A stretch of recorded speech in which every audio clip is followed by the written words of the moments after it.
Multiple Muslim teenagers at a top US high school have been suspended after staging a Hamas kidnap skit that went viral online.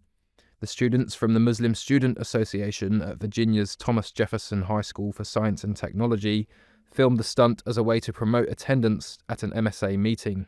In the video, one student draped a traditional Palestinian keffiyeh scarf over a classmate's head, whilst another was placed in a plastic bin and dragged behind a curtain in a simulated kidnapping.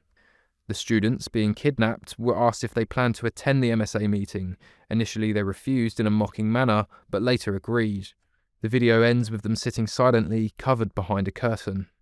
Similar footage surfaced from students at Langley High School, another elite Fairfax County school. There, MSA members were seen placing a bag over a student's head whilst placing him in the boot of a car after he declined to join, echoing the violent kidnappings that have occurred in conflict zones in the Middle East. These videos sparked immediate outrage within the Jewish community and among parents. Gwila Franklin Segal, CEO of the Jewish Community Relations Council of Greater Washington, called the reenactments chilling and deeply disturbing, especially considering the ongoing trauma from recent Hamas kidnappings and violence. Prominent Muslim journalist Azra Nomani accused the MSA members of filming a video meant to protest Israel. She also openly criticised the Muslim establishment community, claiming that they have failed to mentor their children with positive values and sensitivity. Reacting to one of the videos in a repost on X that has since been deleted, Nomani captioned her post, "Bad taste or the outgrowth of a protest culture that has glorified Hamas."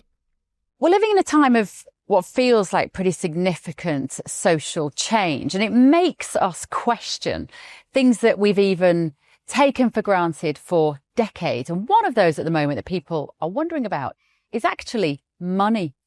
Is the money in your bank account safe? Should you be investing elsewhere? Are we looking at a potential global crash? What will it mean for your savings?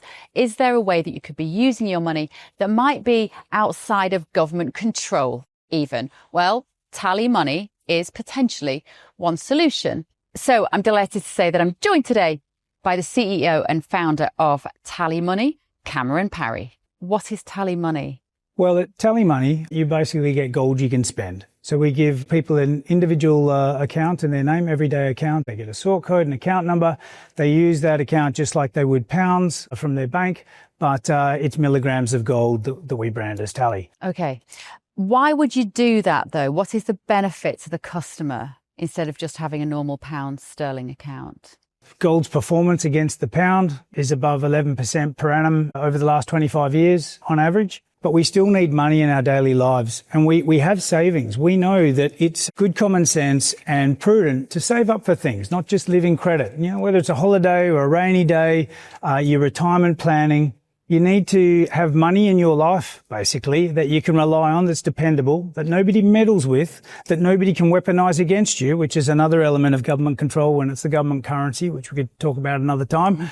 And it should be pretty simple and straightforward, and that's what we deliver at Tally. And really, we just want people to feel safe and happy with their money. There was a time when the bigger your bank balance, the more confident you felt. Now it's like, I need to do something with it. I can't leave it there. In Tally, you can. Okay, brilliant. Cameron Parry from Tally Money. Thank you so much. Thank you, Bev.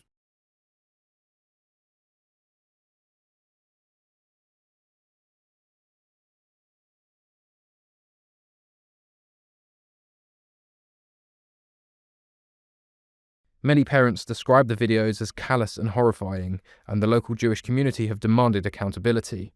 Fairfax Community Public Schools swiftly condemned the videos, stating that such violent acts are traumatizing to students and staff, particularly those of Jewish faith. The district stressed that these videos were not approved by the schools or district, and that any students violating conduct codes would face consequences.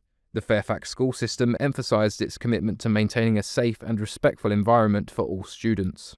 In a statement to Fox News, school district officials said, "It is never appropriate to make light of such horrific acts, but it is especially callous and cruel to do so when Hamas continues to hold the bodies of deceased Israeli hostages more than 2 years after committing the worst mass murder of Jews since the Holocaust.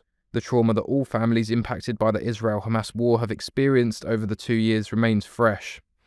Making light of violence during a time of war is beyond the pale."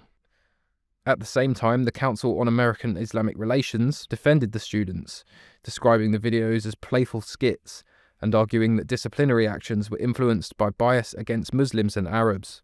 The CAIR claimed that other student groups produced similar promotional videos without facing suspension, raising concerns about racial and religious double standards.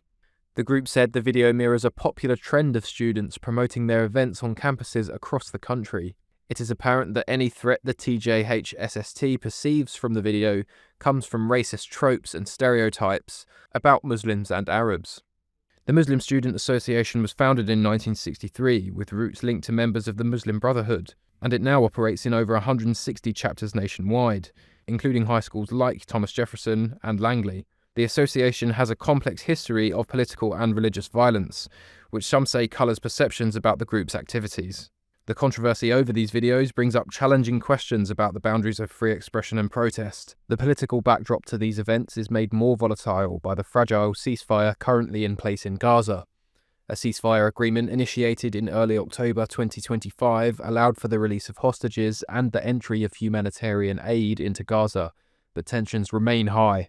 Israeli airstrikes and Hamas violations have led to intermittent violence, threatening the fragile truce. International leaders are urging all parties to uphold the ceasefire to prevent further escalation and to protect civilians amid ongoing humanitarian crises. And at least 104 Palestinians were killed in a wave of Israeli strikes in Gaza last night, according to the territory's Hamas-run health ministry. Israel carried out the strikes in response to what it said were violations by Hamas of the US brokered ceasefire deal. Israel's defense minister accused Hamas of an attack in southern Gaza that killed an Israeli soldier yesterday and of breaching the terms on returning deceased hostages' bodies. Hamas claimed it had no connection to the attack and insisted it was committed to the ceasefire deal. US President Donald Trump maintained nothing would jeopardize the ceasefire, but added that Israel should hit back when its soldiers were targeted. The controversy over these videos brings up challenging questions about the boundaries of free expression and protest, and the impact of global conflict on local communities. It highlights the difficulties schools face in balancing students' rights with the need to protect all members of the community from harmful, traumatizing behaviour.